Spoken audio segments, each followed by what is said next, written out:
Hi, so this is just going to be a quick demonstration on how to build the electrochemical cell for the green hydrogen lab. So just to start out, we have all of our materials here, including our hot glue gun, our pencil sharpener, we have two pencils, a Sharpie, a clear straw, and then we have a plastic water bottle, some scissors, a roll of tape, a 9-volt battery, and some jumper cables. And so just to start out, the first thing we're going to do is we're going to sharpen our pencil on both ends so that both ends have sharp sides. So we're going to have to take off the eraser and the metal with a pencil sharpener. I went ahead and just did this off camera. And so I have two new pencils and they're just going to look like this. You're just going to be both sides like the exact same as one another. And these are both going to be like your anode and your cathode. And it's going to connect to your wires and your straw eventually. But then the next thing that we're going to go ahead and do is we're going to cut our plastic water bottle. And so we're just going to kind of cut it a little bit less than halfway up. We really just want to have an open end on it so that the plastic water bottle is kind of like a cup. And this is where everything's going to go inside of. And so sometimes that plastic can be a little bit tricky to cut through, but it's kind of easier to fold the end and then end up making your cut into it. So you're just going to cut that all the way around. It does not have to be neat by any means. It's just going to be the thing that holds everything together. So then now that you have this plastic water bottle, the next thing we're going to do is we're going to take our straw and I have like a full length straw here. So we're just going to go ahead and we're going to cut that in half just because it's a little bit long for now. And we only need it to be a little bit above the level on that cup. So there I just went ahead and cut that straw. And then now the important thing to do is that you're going to seal one end. You need to make sure this is a really tight seal just because this is going to hold your water in it. And then that's going to hold your hydrogen gas once your water is converted to hydrogen gas. And so we don't want any water to escape or any hydrogen gas to escape. So you just want to make sure you have a really good end. So what I like to do is I like to bend it and then I'm going to use hot glue and add a dot of hot glue onto that so I can put it all together. And so you have to be super careful not to bend your fingers. Another thing you could do is you could use tape on this step to put it together.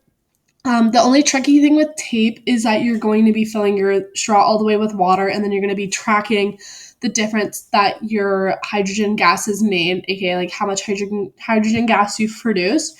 And so if your water has gone all the way to the end of the straw, but the tape is partially covering that, then you're not going to be able to see a difference in that water level unless it goes below that tape. So just make sure if you are going to use tape, you leave one side of it open that's kind of clear. But that would be the only tip for using tape in this situation. I just use glue because I just have the hot glue on hand. But really, either way works. You just really want to make sure you have a solid end.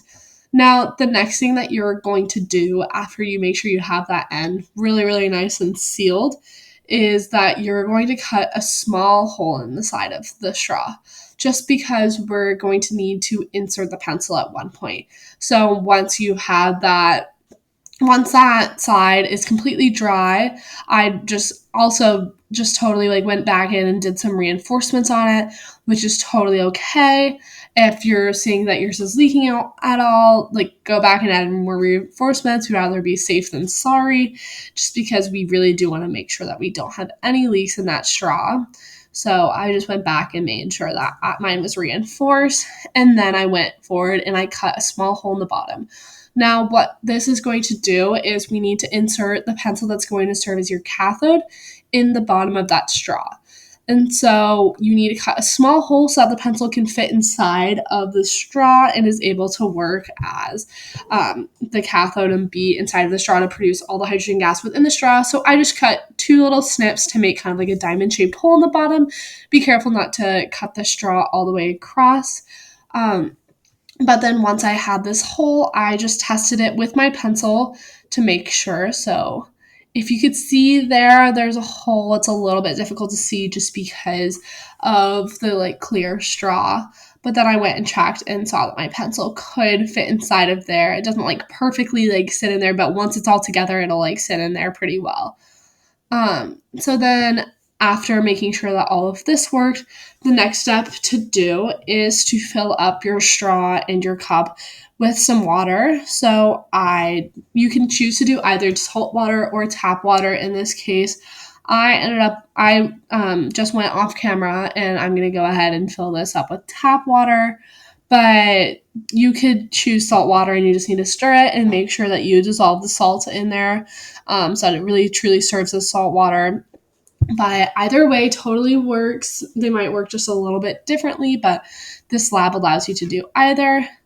So then now there's my tap water in both the straw and the cup.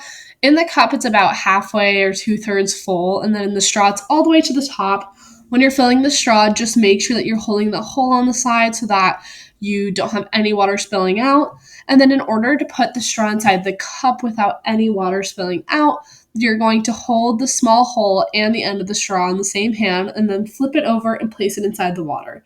Once it's inside that cup with the water, no water will spill out of the cup, out of the straw, even though it's taller than in the cup. But then the next thing that I'm going to do just to reinforce this is I'm going to take my hot glue gun and I'm just going to put a small hot glue dot on the side of the cup so that I can keep my straw upright through this process. So here I just do that. And also the really important thing to do here is make sure your hole is not facing the wall of the cup, but instead facing the outside so that you can insert that pencil into that hole. That's going to be really important to put this all together. Just make sure that if you're going to go through and hot glue that straw there, then just really make sure that you have the hole facing a direction where you can fit the pencil inside of it. So then the next thing I did was I taped my two pencils together. This isn't necessary. It was just a lot easier to do just so that you can have them close together when you go and connect it all to the battery. So I just used my tape there and put those pencils together. It doesn't have to be super neat or super tidy. You're just getting them stuck together. And then what I really like to do is I like to mark one pencil with a plus sign and one with a minus sign so I know which one's going to connect to the positive and negative ends of the battery. Now, the one that you're going to connect to the negative end of the battery, that's going to be your pencil that's going to be your cathode. So that's going to be the pencil that goes on and is inserted inside of the straw. So it's also just nice to have the plus and minus on the pencil so you can remember which one goes inside the straw and which one's connected to which end on the battery. So I just went ahead and marked one with a minus and one as a plus. It doesn't matter at all which one you choose. You just need one of each. So then I went ahead and put my pencils inside of the water. And once I did this, I made sure that the one that I wrote a minus sign on was stuck inside of the straw, just to make sure that that's all connected because that's how we need it to happen so that we can get the hydrogen gas in that straw. And then after that step was done, I could finally connect my battery and my cables to my pencils. So I personally like using the black for negative and the red for positive. That's just what I learned when I was in high school. You can choose either color. Just make sure that you keep it organized so that you know which one's going to connect to the positive and which one's going to be on the negative. So here I have the negative sign, the black cable, and then that one's inside of the straw. And then I have on the other one is the positive, the red cable, and that pencil is just in the water. So I first connect my two cables to my pencils. It's a little bit difficult to do that with a pencil, but just make sure that the tip of your pencil, that graphite on the end, is as long as possible and pretty sharp, just because that'll be a little bit easier for getting that alligator clamp on to the actual pencil. So here, there's the positive end and the negative end, and I'm just going to go ahead and connect this all together. I like to do the positive first and then the negative just to keep it straight in my head, but you just need to make sure that these are all connected together and you have the right sides connected. And so then this is what your cell is going to look like. This is completely done. What you're going to notice at first is maybe some small bubbles are coming off of the ends of the pencils and into the straw or into the water. And then over a day or the next few days, you can see how much hydrogen gas has been produced by checking the level of water inside of the straw. But please enjoy this lab. Hope you have fun.